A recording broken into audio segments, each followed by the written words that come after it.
Hi, this is Tony Ruggiero. Thanks for listening to The Tour Coach. These are the players, coaches, experts, stories, and insights from my work on the PGA Tour at my retreats or my downtown teaching center in Mobile, Alabama. My goal is to shed light and share insights from the people who I've gotten to know and meet working on the PGA Tour and teach it through my career. And I hope this helps all of us play, coach, and teach better golf. If you like what you hear, please give us a good review and take a look at our new Dew Sweepers YouTube channel or the Dew Sweeper on Instagram, where I've taken some time to share videos of help from my teachings, travels, and journeys.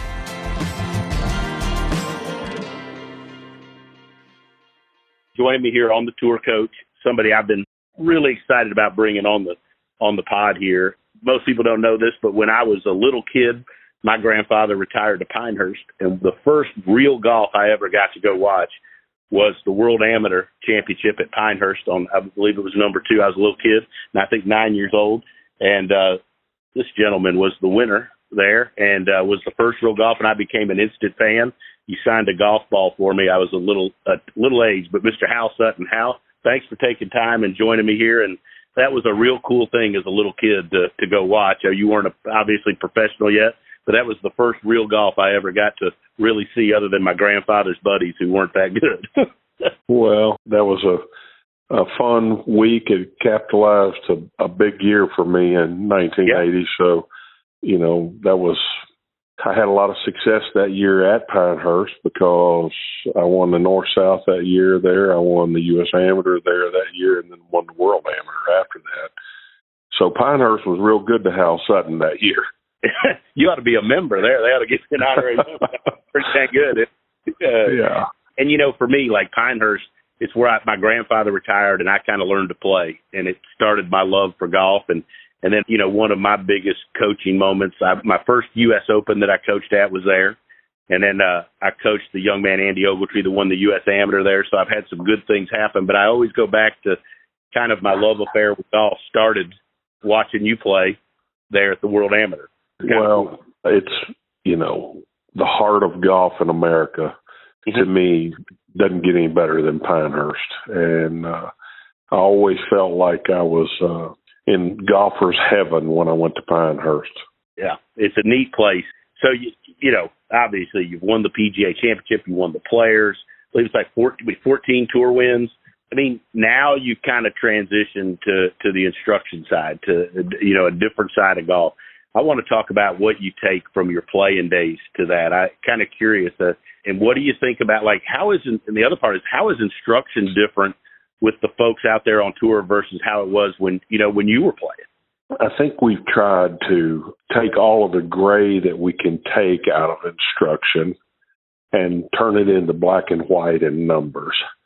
And, it's a little bit frustrating for me, to be honest with you, because when I started teaching, it took away my feel for the game. And actually, we still have the academy, and I teach in there one day a week now. I don't teach as much as I did, just because I want to try to get a little bit of my golf game back. And, the more I taught, the more I wouldn't even let people hit balls. I'd let them hit 5 balls to begin with. I'd give them my evaluation, and then I'd try to get them to make the change without a golf ball, because the result of the shot is overpowering to the change. And people will revert back to what they know will produce a result. It may not be the result that they want, but it will produce a result. And, we're trying to change their golf swing. And it's pretty amazing. You can take someone and show them what you're trying to do and ask them to maximize on it, and they'll get close to doing what you want them to do as long as it's not swinging at a golf ball.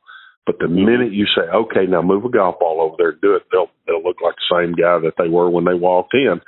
And once you can get them to see, hey, I can look like that, then they kind of buy in, and then they want to start making the changes. But, the golf swing's changed a lot. The modern-day golf swing has changed a lot. And, I'm going to say some things on here that may or may not be popular, but I'll tell you this. After all of these years of teaching and everything else, if I had it all to do over again, but I could take the knowledge that I have and go back and tell a young Hal Sutton what to do.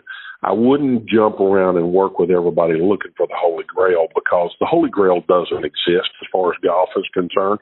You're either gifted with a real good golf swing or you somehow develop a real good golf swing. And guess what? It might be good in this guy's eyes, but in this guy's eyes over here, there'll be something wrong with it. And, trying to please everybody is not going down the path that a person needs to go. I would go back and work with the guy that called me when I didn't need to call him and say, hey, I've been thinking about you, and I think you need to think about this. Because that's the guy that is spending overtime trying to help me be better. And, if he's waiting on me to come see him, he's not spending enough time thinking about how I need to be better. And, my point in saying that is the guy that loves you can help you the most. Man, that's so good.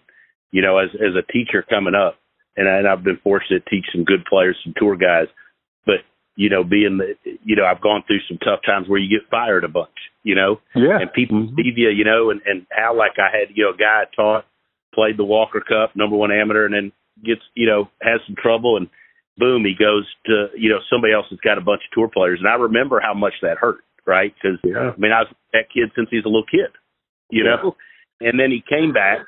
But it's interesting. I love what you said, because I think, like, man, and I don't know if it's our society or I don't really know, but there's so many people that, man, they get good and then they hit a little bit of a bad stretch. And to me, it's like they think it's not me. It's got to be the information I'm given. So I got to go find somebody else to get it. Well, I'm not going to call any names, but just recently I had worked with somebody that was really a good player, and every time he didn't play as well, he wanted to blame his golf swing. And so I finally said, look, I'm going to give you the best piece of advice I can tell you. If you don't learn how to blame you before you blame everything else, you're not going to be honest enough to be a really good player. Because at the end of the day, you can tell me a lie, you can tell the world a lie, but you better not tell you a lie. Because you can't get better if you tell yourself a lie. Because if you tell it enough, you're going to finally believe it. And right. I'm going to say one more thing out here. When a person gets good, when a person gets what the world would say is good, like I said earlier, there's people that really like it, people that don't like it. And for various reasons, you'll be criticized, good or bad. And, all golfers want everything to be rosy. They want everybody to love their golf swing. They want everybody to love the way they play. And if they don't, they start questioning what's going on. And that's where the search for the Holy Grail comes in. And, it just doesn't exist. And you can't please everybody. And I wish I knew when I was 22 years old what I know today. And here's the funny part, Tony. Yeah. Most 22-year-olds won't listen to the people that actually know. I mean, I can tell you right now, one of the reasons why I quit going into the academy all the time was because, I knew a whole lot more than they knew, and they don't want to. They want to tell me how it's done. It's like, sorry, son, you don't know. The other thing I find too is, everybody, these young people, like I do a lot where I bring groups of kids and players together, and I like to take them on the golf course. Right, the best place to learn. And obviously, know what they're working on. But man, I like to take them out on the golf course. I like to make kids play with kids that are better than them. Make some of my young professionals play with these younger kids. But so many of these folks, man, they want to sit on that range. And if they hit one bad shot on the range, they come undone. They want to know what causes every bad shot. And to me, and you tell me if this, my old mentor, Hank Johnson, you say this, that good players didn't care what caused the bad shot. They understood what they did when they hit their good shots, and they just kept trying to do that. He said that's what great players did. Curious what your thoughts are on that. Well, you can't question every bad shot, because if you do, you'll be questioning a lot, because we don't hit all the shots perfect. One of the things that needs to be said on here, no professional hits all the shots perfect. We miss shots, and, we manage our misses. we don't panic over our misses because we got to go play the next shot. And, you know, I'll say something that you just mentioned right there. Living on the range, that's the worst thing in the world you can do. I mean, right. You know, warm up on the range. If you've got a problem, work on it on the range. But live on the golf course. The golf course is the best teacher in the world. And, you know, learn how to hit different shots. Don't try to, I mean, on the driving range, the wind's blowing the exact same way. The lie is the same. The stance is the same. Everything is the same. And the golf course, every shot is different. I mean, you know, my dad was a member at Shady Oaks in Fort Worth, and I'd go over and watch Hogan. And, I mean, Hogan would take 3 balls out on 9 holes, and he'd take one club, and he would walk to different yardages and hit whatever club he had in his hand from different spots. So if he hit something that he needed to hit right to left on this hole, he'd go to where he had to hit something left to right on the next hole. If he had to hit something low, he'd hit something high on the next shot. He always asked himself to do something different. You go to the driving range, most of the time you're asking yourself to do the same thing over and over again. And that's not golf. No. And they hit a bad shot. People hit a bad shot, and then they on the range, they just keep hitting it over. And almost anybody, to me, especially guys that are better, you know, if you give them enough swings on a driving range, they're going to figure out how to time it and make it look good on the range, right? But that's why it's so hard to do on the golf course. Yeah. Well, you know, I never could understand when I was playing the tour, somebody shoot real good and then they'd go hit balls after the fact. You know, if I played really good, I never went to the driving range after I finished because I didn't want to see a bad shot. I mean, things were good on the golf course. If something was wrong, I'd go work on it. But if things were really good, I didn't need to reinforce that. And I certainly didn't need to tear it down with a bad shot. So that was just me. I mean, that may not be what the world thinks is right, but that's what worked for me. You've had so much success, and you've been around the game your whole life, and I find it fascinating. And for a young player coming up, you know, a guy that's playing college or, you know, that's a good college player and he thinks he's got the world by the tail and he's wanting to turn pro, what advice would you give them to hone their craft or to get where they are good enough to try to make it play and a living? I mean, what advice would you give a young man like that? Well, I would say go get as much experience as you can, and that is not on the same golf course, not on the same driving range. That is around the world, playing with the best players in the world that you can play with. And you know, financially, it's tough to do that, but as a young player, whatever you can do in that regard, you need to do. You need to, I mean, you know, 1974, I was a sophomore in high school, and I went to the Junior World in San Diego, and that's where I met Nick Price. And Nick Price and I were lifetime friends. We're still great friends.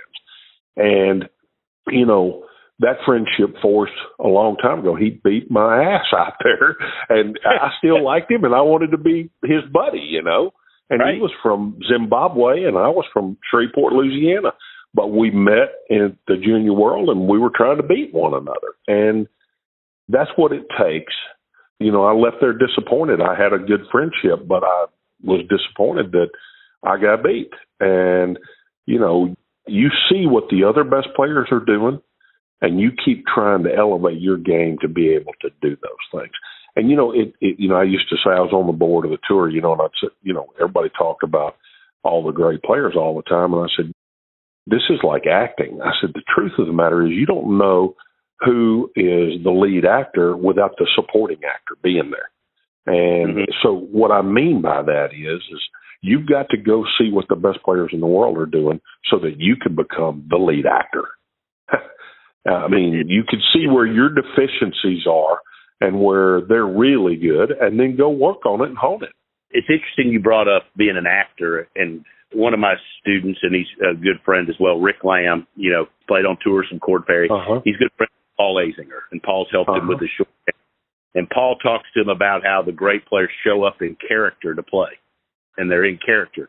I was curious what your thoughts are on that. I mean, you know, when you're playing with Tiger, did you have a character that you played yourself? Did you put yourself in character? Or, I mean, what was your thoughts when you show up and you're playing against the other guys that are the best players in the world?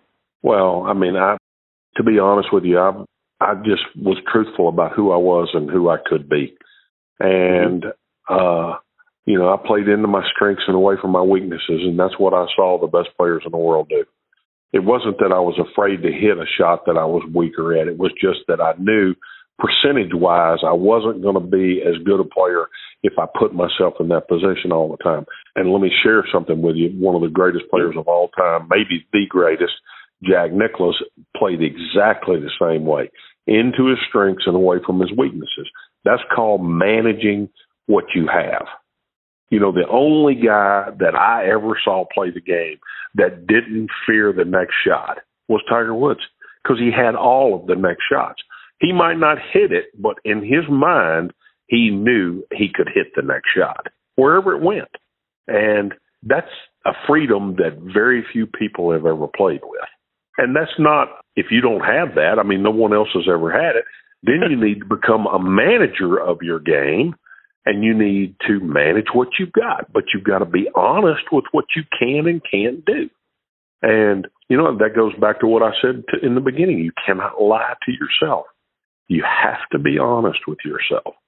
Talk about the players that you watched, or that you not watched, but that you were around coming up and playing in all your years on the tour. What are some of the players that you learned the most from? Well, the first guy that I ran across in my professional career that I learned an awful lot from was Raymond Floyd. Mm-hmm. And Raymond taught me how to compete. Raymond was a fierce competitor. Didn't have what I would say was a story, a perfect golf swing, or, he was a little unorthodox in the way he did a lot of things, but a great champion. And he taught me how to be honest with myself and how to evaluate what I could and couldn't do and live within the perimeters of that. You mentioned Paul Azinger. Paul and I were great friends. And, I always admired Paul. Paul was a little unorthodox in the way he swung at a golf ball, but boy, was he a competitor as well. And, there's that 15th club in the bag called the will to win that some people just have and others don't. And, that guy, if he's got that 15th club in the bag, he doesn't have to be perfect everywhere else, because he'll figure out a way to do it. And he also has self-confidence, self-belief. There's a difference between self-belief and self-confidence. And I would say that Paul Azinger was full of self-belief. At the core of him, he knew he could do it. And, that's a mighty weapon to have. Hard to beat a person with that weapon, really. Yes, it is. What players today do you watch as you watch the guys on tour today, or best players around the world? Are there any players that stick out to you that you go like, are there some where you go, hey, this guy would have fit in would have been back with these older guys, or anybody that impresses you and you really like some of the stuff now? Well, hard to argue with how good Roy is. I personally think he should have won more than he's won. If his putter wasn't balky at times, he would. But, I like watching everybody play. Adam Scott's got a freaking perfect golf swing, but he can't quite get it done as much as I'm sure he would like to, and there's a lot of good young players. I love the way Jordan plays Spieth with a lot of confidence, and he's up and down all the time right now, but he gets a lot out of a balky driver from time to time, So there's so many good players out there right now, TrackMan and the video cameras that we've got now have in many ways caused us all to swing the exact same way. And, do I think that's good? I don't know. I think there's some more good players out there that can't swing the way so under the ball, and, their spine won't let them do it. And if they weren't trying to do that and they were trying to be who they are, they might still be a really good player, but they'd do it a little differently. Do you agree with that? 100%. I think that, I think, I'm not saying I don't have the technology, Hal. I've got plenty of it, right? But I don't really, I don't use it that much. I think the thing I'm most proud of is, as a teacher, is like, if you look at some of the guys I've taught or teach, like, they all swing a little different, right? And you wouldn't say that guy's a guy that goes to X because he swings like that. Whereas, you know, I think our job as teachers is to help people find their path to being their best, as great as they can, what they can do. That's one of the things that I tell every kid that comes in that takes a lesson from me. I said, we're on a journey, and we got to figure out where we're going and how we're going to go. And, you know, I don't know it, and neither do you, but we will figure it out together. And it's not connect the dots. And, I mean, we can easily draw lines and connect dots with all the technology that we've got now. And we can actually overlap swings, and I can get you to look like so-and-so, but that may not be the journey that you need to be on. And, you know, without playing, and you can't tell that just on the practice tee or just in a simulator or anything else. It's like you said, you got to get them out on the golf course to figure out where the journey's going to go. Right. You touched on Rory, or, you know, actually you touched on Adam Scott. You said, you know, doesn't seem, or, you know, maybe hadn't gotten it done as much as he wants. You know, it seems like you know, I mean, there's obviously more than one example of that. What do you think is it that separates those people? Because I see, you know, I mean, it's not just at that level. You see junior golfers, or like you see guys that don't have great golf swings, and you're like, there's no way this kid should be as good as he is, but he beats everybody's ass. Yeah. Then you get a golf swing, you're like, how does this guy ever miss a damn shot? And he, you know, I mean, he's good, but he finishes 12th every time. You know, what is it that you think's the difference between those people? Well, there's a lot of difference, a lot of differences. Just the will to win. You know, some people are afraid to win because that carries responsibility. And, you know, I can finish in the top 5 and kind of go along, make a lot of money. And the responsibility of having to win the next week is not on me. But if I win this week, everybody's going to say, well, man, he's really going. He should win a lot, especially if you've got a swing like Adam Scott has got. And, you know, this goes back to the self-belief and the will to win.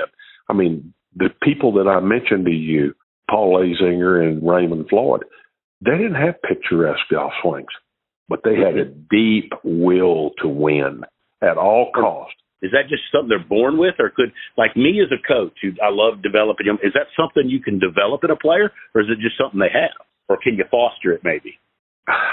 I think you can help it come out, but I don't know that answer. I mean, you know, I really don't know that answer. I don't know. You know, Nicholas had an unbelievable will to win. I mean, you know, I was in 1987, I was on the Ryder Cup team, and I was the only single guy on the team. So I stayed with he and Barbara at their house at Muirfield and the whole week. And we were sitting there one night, and I said, you know, Jack, do you think you could do today what you did then? And he said, well, how? He said, I don't know. He said, to be honest with you, he said, there was about 4 or 5 guys that thought they could beat me back then. He said, the rest of them didn't think they could beat me when it came right down to the wire. And he said, and I didn't think they could either. He said, so they had a double whammy. You know, I didn't think they could beat me, and they didn't think they could beat me. He said, if you go back and look at my record, very few times did I actually birdie holes to win in the end. He said, most of the time, I just didn't make any mistakes. He said, the rest of the people made all the mistakes. And, you know, he figured out what he needed to do to win, and he did. And I think that's what ends up happening. I mean, it's evaluating oneself and then evaluating oneself against everybody else, too. So, and the honesty part of it, I can't emphasize that enough. Got to be honest with yourself. It all goes back to where you started about being honest with yourself, really. Right. You know, and it also goes back to where you said, you know, what you were just talking about, Jack, about, you know, managing your game, playing to your strengths, right? Yeah, well, he was the best manager of the game that I ever saw. And, I mean, he knew how – I mean, he hit more 3-woods off the tee than anybody else I played with during that era. And really? he had enough length, and he managed where he was coming into the green from. And, of course, you know, he hit a high fade, and if he'd have built his golf courses before he ever started playing, he'd have won twice as many golf tournaments because they all fit his game. That's true. 'Cause you can tell a Nicklaus course when you get on the tee. Yes, you can, because they fit his eye. Right. Exactly. It's what he saw. Oh, shoot. No, I mean, what about now? Would you say Tiger was the same as far as playing to his strengths? Even though he wouldn't have one. But it didn't seem he had a birdie lot of holes coming down the stretch either. Yeah. So here's what I would say about both of those guys. They were disciplined enough to manage. See, some people are not disciplined enough to do that. That they're letting the circumstances decide what they're going to do. And Tiger and Jack didn't let the circumstances determine. They had the discipline to do what they knew they needed to do. Whether it's being what some might call conservative or what some might call aggressive. They knew what they should do, and they were disciplined to do it. Yeah, and I mean, I think that's that's to me one of the hardest things to teach young people, to be disciplined to stick to what they do to play to their strengths and not react to just because I got off to a bad stretch the first 9. I'm not going to hit I'm not going to hit a dumb tee shot on this hole. I don't need to get it back, right, on the 10th tee. Well, and another thing that's really tough for a young person to do is to realize they need to holler uncle and try to keep from making another, Right. I mean, there's too many doubles and triples in young people because they're just not disciplined and they are not patient enough. And pitching out in the fairway sometimes is hard to do, but that's all you got. Right. That's all you got. Don't create something. And that's what I mean by being disciplined to do what you know you need to do. Yeah, I mean, you can count. I mean, I know you've watched way more golf than me. I've watched my share. I can't remember too many doubles that Jack or Tiger made. Not many. They don't make many. Not many. Hard to come back from those. You can come back from bogeys, but you can't come back from doubles and triples. So last question here. If you were preparing for a big tournament, like if you had a player that was preparing to go play a big tournament, how did you prepare for your biggest events of the year? How did you prepare to play the Masters or the PGA? Well, it depended on what I was doing at the time, in terms of if I was struggling with decisions on the golf course, I would play. If I was, meaning play the week before. If I was not hitting it well, I'd go home and go to work on my golf swing. A lot of times I never played good at Augusta, but a lot of times I'd go to a U.S. Open golf course the week before to kind of get my brain prepared for what I was trying to do. When you go play at big tournaments like that, most everybody that's entered into that tournament has enough game to play it well. It's just, is their mind right to let them play well that week? Can they see themselves being a winner that week? If you can't picture yourself being a winner, you're not going to be the winner. It's not going to happen by accident. I can tell you, everybody that ever wins one of those big tournaments, they went there with a purpose. No question. No question. Actually, I lied. This is the last question. I believe, to me, I think most folks, kind of getting back to searching, but that really good players have the same few things. Everybody's different that they work on in their golf swing. When you said, hey, I had to go back to the range, right? I mean, I'm not hitting it good. What were the things that you would generally tend to have to go back to work on, and how did you work on them? Well, what I worked on then, I tried to get on top of the ball. I got on top of the ball a lot harder than everybody else does, which is not working in today's game because the balls are so low spin. You got to launch the ball so high. The biggest thing that I see out of handicapped golfers is they're trying to help the ball in the air because they can't keep the ball in the air. And I mean, I'm just being honest. The manufacturers have screwed this game up so much by trying to chase distance for everybody. And it's made it harder for the average player because they can't create enough speed with no spin on the ball to keep the ball in the air. Yeah. I mean, even some good players can't hit a 3-wood off the ground and keep it in the air. And because, in my mind, if the USGA and the R&A would go back creating a ball that will spin more, the game would become more fun for most people. Mm-hmm. It would, the hardest shot in the game used to be into a 20-mile-an-hour wind 140 yards over a forced carry with a pin on the front of the green. For instance, 15, a wedge shot at Augusta and the pin on the front of the green and into the wind. Hard. That's a hard shot because you're trying to keep it under the wind and not have it come back into the water. And, you know, that sort of shot is not as hard anymore because the ball doesn't spin as much. Right. And, you know, anyway, you've gotten about all the knowledge I got, Tony. Hey, Hal, for one, thanks. I know you didn't know you did it, but for, you know, making such an impression on me as a 9-year-old and starting me on this journey, and second for taking the time to share your thoughts on this. I mean, I'd love to come up to Shreveport from Mobile, Alabama sometime and pick your brain and hang out and buy you lunch if you let me. But this has been a treat for me, and I really appreciate you. Well, happy to do it. I'm in Houston now, so you coming to Shreveport, you're not going to find me.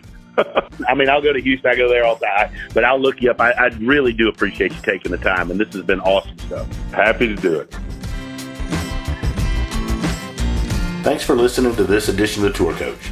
I want to take a minute and thank Cordy Walker and Golf Science Lab, as well as my sponsors Srixon, Buick, Bushnell, and Vineyard Vines for helping make all of this possible and helping me share my insights with you. If you like what you've heard, why don't you check out more on the Dew Sweepers channel on YouTube, as well as the Dew Sweeper on Instagram, or go to dewsweepersgolf.com to find out more about my teaching, my travels, and where you can find out more about me.